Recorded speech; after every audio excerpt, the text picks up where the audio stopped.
Well, in the world of the 26th century, the world of Alita Battle Angel, it's 300 years after a huge war has devastated the planet, and there's been a plague weapon that's been used, and only a tiny, tiny percentage of humanity survived, and all the survivors streamed to the one remaining sky city that existed. The apex of civilization was represented by these sky cities.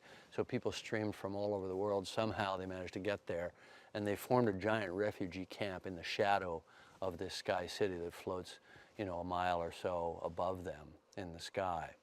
And they could never get there because they had severed the connection to the ground, from Zalem to the ground. As a result of the plague, they had isolated themselves. So even though everybody gathered there was no relief from it other than they had each other. So they created a city basically out of nothing, and now we're 300 years later, and it's a thriving place. It's got a lot of energy, but it's a very dangerous place.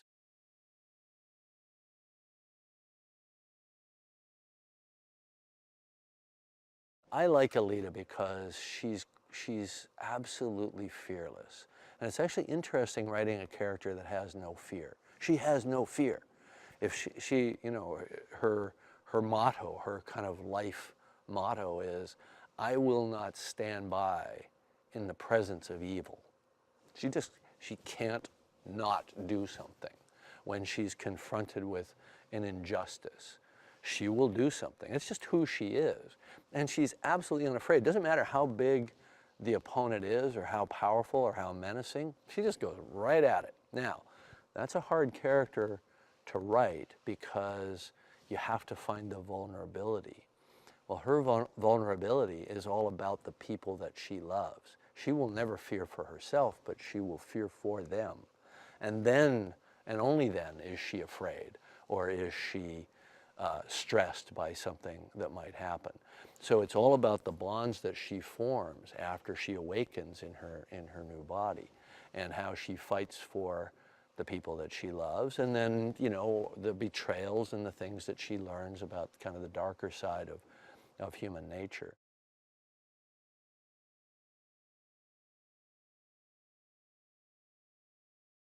She's just a wonderful character.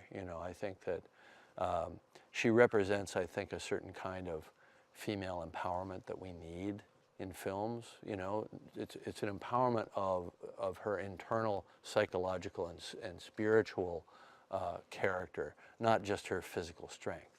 And yes, she's remarkably strong for her size. She's also a character that people underestimate. They always underestimate her. She even underestimates herself.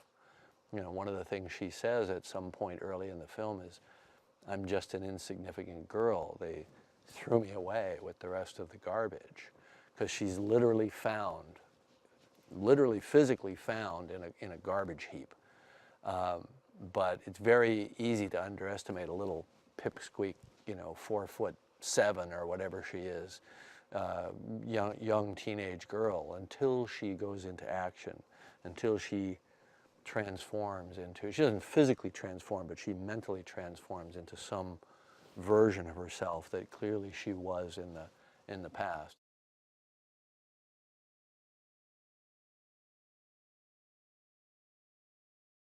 He's been like a kid in a candy shop with this movie. He loves the process, he loves the performance capture, he loves the design elements, and so he was always very, very respectful of what I had written and of the world that Kishiro had created.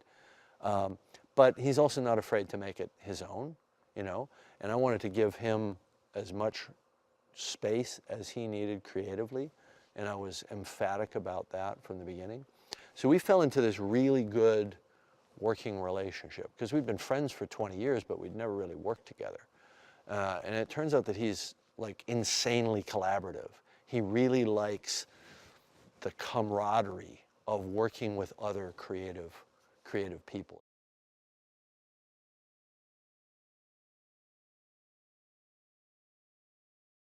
WETA does the best facial animation, CG animation, the most human, the most alive, the most emotional, and the most real of anybody out there. Some of the other, you know, houses are starting to catch up now, but WETA has been the leader in this for a long time. It's why we went with them on Avatar. They broke ground with the Gollum character in The Lord of the Rings, with King Kong, and then with all of the Avatar characters. They really just for years have held the lead in this area. And so I knew that Alita had to be done with them in order to create the reality in her face, because like any movie where your main character is actually done through CG, and of course it's performance capture, so there's an actor, and you know, Rosa Salazar is fantastic. I mean, she is our greatest asset, I think, on this movie. But it's all about this. If you can make the audience believe that that character is real in a tight close-up, and frankly, WETA are the only people that I trusted to be able to do that.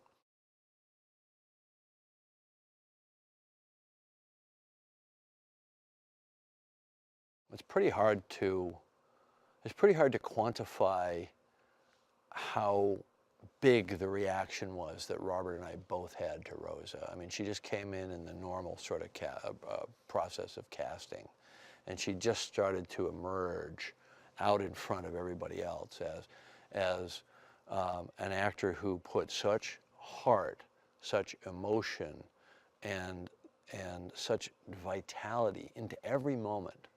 You know, when you see 10 actors all read the same scene, and you look at them back to back, and then you see one who makes not just every line count, but every moment between the lines count, and is shifting and has these complex reactions, and is surprised and is earnest and heartfelt. I mean, I've never seen anything like it out of a young actor her age. And I think she's just phenomenal. I think she really is phenomenal. And Robert and I both believed in her right from the start, but it's one of those things where you kind of don't quite believe what you've got, and you've got to see other people. So we continued to see other actresses, and nobody came close. And so then we started reading some of our potential Hugos with Rosa, and she was so giving, just off camera. She drew out the best out of these young actors, and that allowed us to find a great Hugo. You know, I think that was the smartest thing that we did, was to really spend time on that process, because the love story is all about the chemistry. It's about, do you care about these people? And it's going to be amazing seeing Rosa's spirit, her light, come through the Alita character.